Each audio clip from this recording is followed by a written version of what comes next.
It's the second time I'm coming back to this country, and I have never ever had a bad experience. Well, you're in a conservative Muslim country. You'd expect to be safe, right? Mostly, yes. Yeah. Yeah. And you didn't feel that in India? Oh, absolutely not. It's the way I've been treated in Pakistan. Even the second time I went back, it was way more hospitable, but it was literally the hospitality I've never experienced in my life. We are always respect our guests. The Pakistani. Why is everyone in Pakistan so kind? Because we are So beautiful people. Beautiful people. They have the love in our heart. Pakistan's the one country where, for me, it's number one in hospitality. Like, Americans have a really misunderstood idea of what Pakistan is like. I've been here for 2 days, and I've mostly been shopping in malls, eating at Western restaurants. And so I just feel like there's a very misunderstood idea of the more modern side of Pakistan. For the next 48 hours, I'm going to be comparing a day in India versus a day in Pakistan. Do a discount for me? No discount, big price. No. You're good price, fixed price. Fixed price. No discount. You have discount? No, fixed price. 3 meters. 200. floor. No, 400 fixed price. 300. No bargaining. 350. No bargaining. No bargaining. 400. Assalamu alaikum. Huh? कुछ खाएंगे? I only speak a little Urdu. Eat? No, not yet. Not yet. I have maybe chai. चाय भी नहीं? Yeah. Wagon लोग कितना अच्छे हैं? No, I pay. How much is it? दे दिए. Paid है. You paid already? You sneaky. What? What? 여기 탄다고?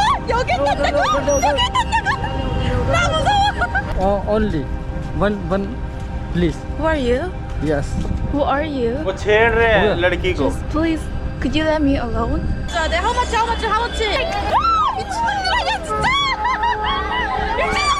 Here's Taj Mahal. Here's Taj Mahal. I'll show you the beautiful river. Well, I mean, you can't really tell there's water under there. Guys, I'm in Indore right now, and it's been voted the cleanest city in all of India 7 years in a row. And I've just got down to the river here, and honestly, it's so beautiful. Look how clean it is. The cleanest city in all of India. We are on the train in India right now, and it absolutely stinks. We are really struggling badly. And now I have left India. Time for my final review. Don't go that place. Stay far, far away from India. Never go there. Never go there. I will never, ever go there ever again. They don't want you there. They do not want tourists. Whatever they say, they do not want you there. Imagine करें दो ऐसे मुल्क जो कि सदियों तक एक साथ रहे, एक साथ आज़ाद हुए, और आज 77 साल के बाद दोनों के कल्चर के अंदर बेहद डिफरेंस आ चुका है।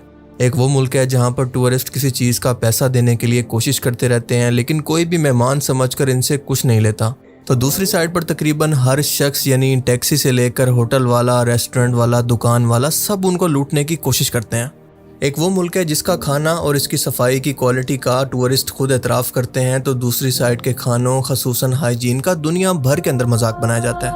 एक वो मुल्क है जहाँ के लोग इंतहाई फ्रेंडली, मेहमान नवाज और कंपैरेटिवली काफ़ी सिविक सेंस रखने वाले हैं कि पब्लिक के अंदर कैसे बिहेव करना है। तो दूसरी साइड पर बस बॉर्डर क्रॉस करते ही सोलो ट्रैवलर्स को, खसूसन फीमेल्स को हरासमेंट तक का सामना करना पड़ता है, और इसके अलावा पब्लिक के अंदर तो सिविक सेंस की बात ही ना करें। पर्सनल स्पेस और सिविक सेंस क्या होती है यहाँ के लोगों को पता ही नहीं है, और इन्हीं तमाम चीज़ों की वजह से फीमेल टूरिस्ट दिल बर्दाश्ता होकर इस मुल्क को छोड़कर जाते हुए ये कहती हैं, हम बात कर रहे हैं दो हमसाया मुल्क इंडिया और पाकिस्तान की। आज जहां पर एक तरफ इंडिया का इमेज ट्रैवलर्स और व्लॉगर्स के लिए बेहद बुरा और दिल खराश बन चुका है, तो दूसरी तरफ यही टूरिस्ट व्लॉगर्स पाकिस्तान और इसके कल्चर की तारीफें करते नहीं थकते। So we bought the waters, and then he gave us sandwiches to take a picture, and then he said, keep them. He said it's for you, gift. When I arrived in Pakistan, I went to the ATM and took out 28,000 rupees. I'm on day 8 so far, and my wallet is still full. The hospitality in Pakistan is so amazing that they won't let me pay for anything. How much? No paisa, no money. It's okay. No. Why? He's like seriously not accepting my payment. Are you sure? Thank you. How much? Leave it, man. You are guest, so oh, it's okay. I can pay you. Thank you so much. Keep it. Are you sure? Yeah, man. The hospitality people here in Pakistan, honestly, you can eat for free. और मैं ये comparison video इसलिए नहीं बना रहा कि मैं खुद एक पाकिस्तानी हूँ, बल्कि इस टॉपिक पर खुद कई इंडियन इन्फ्लुएंसर्स भी आवाज़ उठा चुके हैं कि इनकी हरकतों की वजह से इंडिया की दुनिया के अंदर किस कदर बदनामी हो रही है और इनको फॉरेन कंट्रीज़ के अंदर रेसिज्म का सामना करना पड़ रहा है। और दूसरी बात कि आप खुद की रिसर्च करके देखें, यूट्यूब पर जाकर पाकिस्तानी टूरिस्ट स्कैम लिखें तो बहुत ही कम ना होने के बराबर वीडियोज़ आपको मिलेंगी। सबसे रिसेंट और वायरल वीडियो वो थी यानी 3 टार्ज़न वाली, जो कि कुछ ही देर के अंदर अरेस्ट कर लिया गया था। और दूसरा वाक़या हाल ही में हुआ जब नेदरलैंड की एक सोलो ट्रैवलर से पर्सनल क्वेश्चन करने पर 3 पुलिस एहलकारों को मौके पर मुअत्तल कर दिया गया। आप खुद ये पैटर्न नोटिस करेंगे कि वही व्लॉगर जो कि पाकिस्तान की तारीफ़ें करता नहीं थक रहा था, इंडिया के लिए उसके जज्बात बिल्कुल ऑपोजिट होंगे। वही व्लॉगर जो कि इंडिया को डर्टी, अनहाइजीन, ख़तरनाक, गंदा और अनसेफ बता रहा होगा, वही सेम व्लॉगर आपको पाकिस्तान की तारीफ़ें करता नजर आएगा। और आप ये भी नहीं कह सकते कि वो व्लॉगर पाकिस्तानी ऑडियंस को खुश करने के लिए या पैसा कमाने के लिए ऐसा कर रहा है, क्योंकि ये इसका हॉनेस्ट ओपिनियन है। क्योंकि लॉजिकली अगर उसको पैसा ही कमाना होता, अपना फ़ायदा ही देखना होता, तो वो इंडिया की झूठी तारीफ़ें करता, क्योंकि वहाँ की ऑडियंस पाकिस्तान से 4 गुना ज़्यादा है। और ज़्यादा ऑडियंस का मतलब है ज़्यादा व्यूज़, और ज़्यादा व्यूज़ का मतलब है ज़्यादा पैसे कमाने। अब इंडिया का ये मौजूदा इमेज एकदम से नहीं बना, बल्कि आहिस्ता आहिस्ता सोशल मीडिया के फैलने की वजह से टूरिस्ट की यूट्यूब वीडियोस ने पूरी दुनिया के अंदर भारत का ये इमेज क्रिएट किया। क्योंकि कॉमन सेंस की बात है कि वेस्ट के अंदर बैठे हुए वो लोग जो कि इंडिया घूमने आना चाहते हैं, वो इन्हीं वीडियोस के ज़रिए ये जज करते हैं कि उनको कहाँ पर जाना है। इन्हीं व्लॉगर्स की वीडियोस को देखकर वो अपना टूर प्लान करते हैं और उनको ये जज करने में आसान होता है कि उनको ट्रैवल कहाँ पर करना चाहिए। और पिछले 10 से 15 सालों के अंदर जब से बीजेपी की हुकूमत आई है, यहाँ पर टूरिज्म बिल्कुल तबाह होता जा रहा है। और बात यहाँ तक पहुँच चुकी है कि वेस्ट के कार्टून्स तक में इंडिया का ये कहकर मजाक उड़ाया जाता है कि इंडिया कहने को तो स्पिरिचुअल कंट्री है, लेकिन यहाँ पर ना गॉड एग्जिस्ट करता है और ना ही सफाई। India, the most spiritual country in the world. God is not here.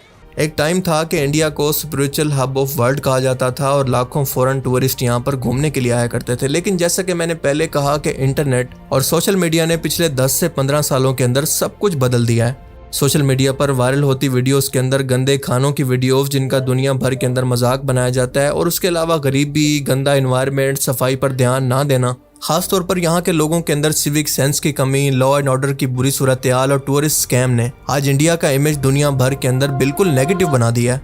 और यही वजह है कि आज कोई भी टूरिस्ट इंडिया जाने से पहले 100 बार सोचता है, और अगर कोई आ भी जाए तो वो बहुत पछताता है। और जब यही टूरिस्ट अपनी इंटरनेशनल ऑडियंस के साथ अपना एक्सपीरियंस शेयर करता है तो पूरी दुनिया के अंदर इंडिया का यही इमेज क्रिएट होता है। जबकि पाकिस्तान में यहाँ पर इसका बिल्कुल उलट हो रहा है, क्योंकि इन फॉरेन ब्लॉगर्स के लिए पाकिस्तान के अंदर पैसा खर्च करना बहुत मुश्किल हो गया है, क्योंकि यहाँ के लोग इतने मेहमान नवाज हैं कि अपना घर, अपना खाना, अपना सब कुछ मेहमानों के साथ शेयर करते हैं। और जब पाकिस्तान का ये इमेज पूरी दुनिया के अंदर जाता है तो इन 2 कंट्रीज़ के कंपैरिजन के अंदर फॉरेन टूरिस्ट की पहली पसंद पाकिस्तान ही बनता जा रहा है। अब जाहिर सी बात है कि जहाँ पर इन टूरिस्ट को इज्जत और रिस्पेक्ट मिलेगी, उनका एहतराम होगा, उनकी पर्सनल स्पेस होगी, वो वहीं पर ही जाना पसंद करेंगे। एक मशहूर कैनेडियन सोलो ट्रैवलर रोजी गैब्रियल, जो कि एक फैमिली सोलो ट्रैवलर थी, पाकिस्तान घूमने के लिए आई थी और यहाँ की नेचुरल खूबसूरती, लोगों की मेहमान नवाजी, इज्जत और प्यार को देखकर इतना मुतासिर हुई कि ना सिर्फ इस्लाम कबूल कर लिया बल्कि पाकिस्तानी लड़के के साथ शादी भी कर ली। सोशल मीडिया पर इमोशनल होकर रोते हुए अपनी स्टोरी शेयर करते हुए उसका कहना था कि मुझे अंदाज़ा नहीं था कि जब मैं पाकिस्तान विजिट करूंगी तो ना सिर्फ इस मुल्क से बल्कि यहाँ के लोगों से भी मुझे मोहब्बत हो जाएगी। यह मेरी ज़िंदगी का एक लाइफ चेंजिंग एक्सपीरियंस था। अपना एक्सपीरियंस शेयर करते हुए वो कहती है कि एक स्ट्रेंजर होने के बावजूद भी ये लोग इतने खुश इखलाक थे कि मुझे अपने घर ले गए, जो कुछ भी मौजूद था मुझे ऑफर किया, और इनकी यही आदत मेरे दिल को छू गई। experience so far in Pakistan and just being so accepted and loved by the people here is so amazing.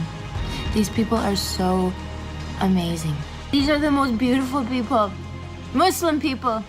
How many of you would take a Muslim you don't even know and bring them into your home without judgment?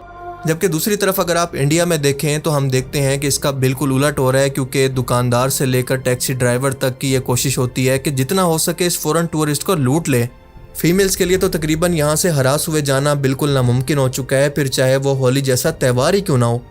Civic sense के public के अंदर कैसे behave करना है, सफाई और hygiene और personal space का क्या मतलब है, ये चीज़ें ढूंढने पर भी देखने को नहीं मिलती, और वो भी मुंबई जैसे बड़े शहर के अंदर। फीमेल फॉरेन टूरिस्ट को ज़बरदस्ती जगह जगह रोककर हरासमेंट और ज़बरदस्ती की सेल्फी की डिमांड की जाती है और इनको हरासा किया जाता है। उनको ऐसे घेर लिया जाता है जैसे वो कोई एलियन मखलूक हो।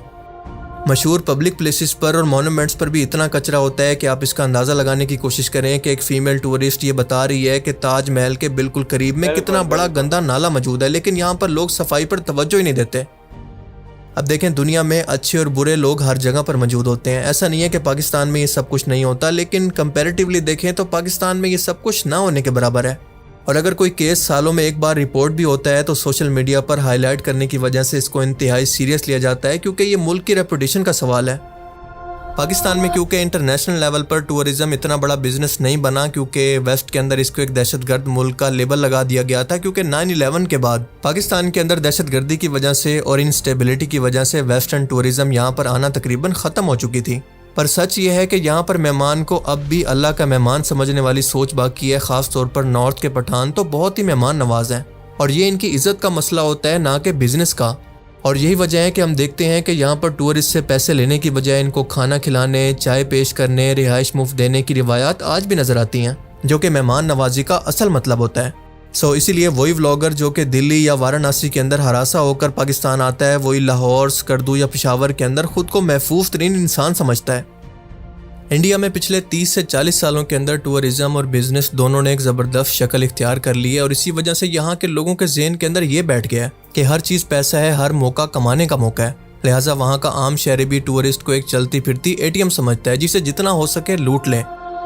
और दूसरी वजह यह है कि इंडिया के अंदर मेन स्ट्रीम मीडिया और फिल्म इंडस्ट्री के अंदर ज़्यादातर खुद पसंदी यानी सेल्फ ऑब्सेशन और हाइपर नेशनलिज्म को प्रमोट किया जाता है, यानी हम दुनिया के अंदर सबसे अच्छे हैं, सबसे पावरफुल हैं। Don't be an anti-national. Don't be an anti-national. या इन शॉर्ट, अमेरिका क्या कहता था? क्या हो तुम? आज हम कहते तू क्या है बे? अब जरा गौर करें कि साइकोलॉजिकली तौर पर ऐसा माहौल एक आम शहरी को दूसरे को नीचा दिखाने और खुद को बेहतर साबित करने की तरफ धकेलता है। और इसका रिजल्ट ये होता है कि यहाँ के लोगों के रवैये सख्त होना शुरू हो जाते हैं, वो मगरूर, मुतकब्बिर होने लगते हैं और लोगों के साथ इंतहाई बुरा रवैया रखते हैं, इंतहाई एग्रेसिव हो जाते हैं। फिर तालीम की कमी और इसके अलावा गुर्बत भी इसके अंदर कैटलिस्ट का काम करती है।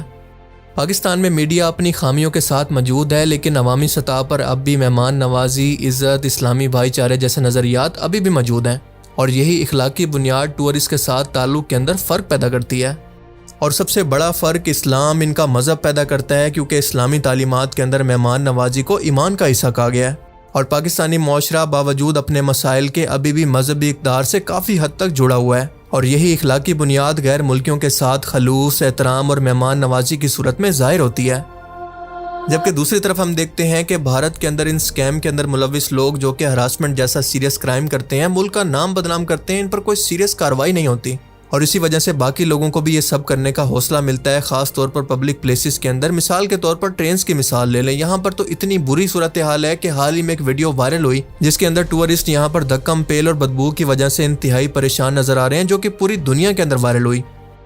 हालांकि अगर गवर्नमेंट चाहती तो इन लोगों को आइडेंटिफाई करना, जगहों को आइडेंटिफाई करना कोई मुश्किल काम नहीं है, पर सारी बात नीयत की है। ये हुकूमत का काम होता है कि ऐसे सख्त कवानीन बनाए, ऐसी सख्त सजाएं दे कि लोग डर कर इस क्राइम से बाज रहें। और दूसरी बात कि हुकूमत फ़ौरन टूरिस्ट को यहाँ पर महफूज तस्वुर कराए, उनको हर तरह की सहूलियात दे। और तीसरा और सबसे इम्पॉर्टेंट, यहाँ पर लोगों को एजुकेट करना बहुत ज़रूरी है, क्योंकि यहाँ पर तालीम की इंतहाई कमी है और लोगों को सिविक सेंस का नाम ही नहीं पता। वैसे हकीकत यह है कि जब भारतीय हुकूमत को अपने लोगों का ख्याल नहीं है तो वो फ़ौरन टूरिस्ट का ख्याल क्यों करने लगी। अब सवाल ये पैदा होता है कि इंडिया के वो लोग जो कि पढ़े लिखे हैं, सिविक सेंस रखते हैं, वो इसको रोकने के लिए क्या कर सकते हैं। देखें, ये चीज़ जहाँ के लोगों को खुद रोकना पड़ेगी, गवर्नमेंट के इन्वॉल्वमेंट के बगैर, कि जहाँ पर भी कोई स्कैम होता देखें तो मोबाइल निकाल कर इसकी वीडियो बनाकर इसको रिकॉर्ड करें और सोशल मीडिया पर डाल दें, इन लोगों को एक्सपोज करें, इसके बाद पुलिस को रिपोर्ट करें। फॉरेन टूरिस्ट की जितना हो सके इज्जत करें और इनको यहाँ पर महफूज तस्वुर करवाएं।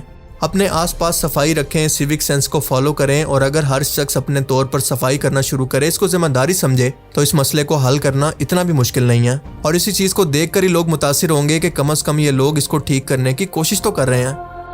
यानी कुल मिलाकर हम ये कह सकते हैं कि भारत का माशरा आज ज़्यादातर मादी या फिर कमर्शलाइज्ड हो गया है, जबकि पाकिस्तान का माशरा अब भी इखलाकी और रिवायती बुनियादों पर कायम है। और इसलिए हम देखते हैं कि एक जगह पर पैसा मरकज़ बन चुका है तो दूसरी जगह पर इज्जत, और यही फ़र्क दोनों मुल्कों को टूरिस्ट के लिए अलग अलग ऑप्शन बना रहा है। बाकी आप इस बारे में क्या सोचते हैं, अपनी कीमती राय का इज़हार कमेंट सेक्शन में ज़रूर कीजिएगा। Thanks for watching this video. Allah जैसे हाफिज। पाकिस्तान है, उसको अभी अपनी छवि सुधारने के लिए है कि नहीं, कि हम कैसे उठते बैठते, हम क्या खाते हैं, वो सब दिखाना है। अभी पैसे से ज़्यादा वो इम्पोर्टेंट है कि टूरिज़्म और बढ़े पाकिस्तान में, और उसको बढ़ाने के लिए वहाँ के लोग कोशिश भी करते हैं। ठीक है, जैसे कोई परफ्यूम की दुकान पे मैंने भी देखा है बहुत सारी वीडियो, परफ्यूम की दुकान पे जाते हैं, वहाँ पे भी इतना अच्छा वो सब कुछ मतलब वो है, होटल वगैरह है। ठीक है, वे लोग चाहते कि और टूरिज़्म बढ़े हैं, कि अच्छे से अच्छा और दिखाए। लेकिन अब हम इंडिया की अगर बात करें ना, तो यहाँ पे लोग ही इतने हैं, इनको जो हमारे यहाँ लोग ही एक तो इतने हैं। ठीक है, एक मोमोज वाला भी अगर वो कैसा भी मोमोज बनाए, वो 5 से लेकर 10,000 दिन का बना रहा है, वो कैसे मोमोज बनाए, तो वो सुधार करेगा क्यों उसमें, है कि नहीं। जैसे वो बता रहे थे वो कचौड़ी वाले की जो दुकान की थी, वो कचौड़ी वाला चाहे कैसी कचौड़ी बनाए, वो दिन के 30,000 रुपये कमाता होगा, वो दिन के वो 30,000 रुपये कमाता होगा। हाँ, बाकी वो ये गवर्नमेंट क्या करेगी, गवर्नमेंट कुछ नहीं कर सकती इसमें तो जो सिविल सेंस है वही काम आएगी, हमको ही सुधरना पड़ेगा इसमें तो, है कि नहीं। अब मैं अभी पेप्सी पी रहा था, आते आते मैं हमेशा अपने हाथ में जो बच जाती है बोतल अपने घर पे ला के फिर डस्टबिन में डालता हूँ, मैं कभी रोड पे नहीं फेंकता। ठीक है, क्योंकि हमारे हाथ में ये सब चीज़ें तो, है कि नहीं। तो आप भी ऐसा ही करें। ठीक है, मतलब ऐसा भी नहीं है कि हमारे भारत में सब कुछ ही गलत हो, अच्छा कुछ ना हो, अच्छी चीज़ें भी है। ये है कि बुराई दिखाई गई है, और हाँ ये है कि कुछ कमियां तो हैं, ऐसा नहीं है, थोड़ी बहुत कमियां हैं, वो पाकिस्तान में भी होगी, इधर भी है, लेकिन हमारी तो भाई सारी कमियां ही दिखाई गई है। हम कोशिश करेंगे, जहाँ तक हमारा सवाल है, एक बंदा कोशिश करेंगे, हम जहाँ खड़े हैं उस जगह को साफ़ सुथरा रखें, किसी के साथ बेईमानी ना करें।